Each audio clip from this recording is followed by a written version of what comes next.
नमस्कार. 2024च्या विधानसभेच्या निवडणुकीच्या निकालानंतर जो विजय शिवसेनेचा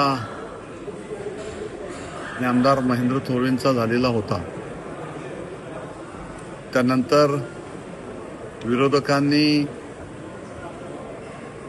त्या विजयाबद्दल त्या निकालानंतर हायकोर्टामध्ये इलेक्शन पिटिशन दाखल करण्यात आलेलं होतं आणि सातत्याने विरोधकांकडनं कोर्टात निकाल आमच्या बाजूनी लागेल अशा पद्धतीच्या चुकीच्या वल्गना करून मतदारसंघातील जनतेची दिशाभूल करण्याचा प्रयत्न जो आतापर्यंत सुरू होता, आज माननीय हायकोर्टाने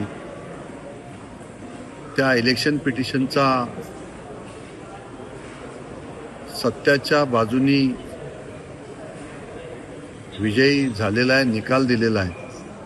त्यामुळे विरोधकांनी ज्या वल्गना केलेल्या होत्या त्या पुन्हा एकदा कर्जत मतदारसंघातील जनतेने, सुज्ञ जनतेने जो कौल आम्हाला दिलेला होता तो हायकोर्टाने सुद्धा त्याच्यावर आज शिक्कामोर्तब केलेला आहे. त्यामुळे तो सत्याचाच विजय आहे आणि सत्य हे नेहमी परेशान होत असतं, परंतु सत्य हे कधीच पराजित होत नसतं. हे पुन्हा एकदा या आजच्या निकालावरून या ठिकाणी दिसून आलेलं आहे.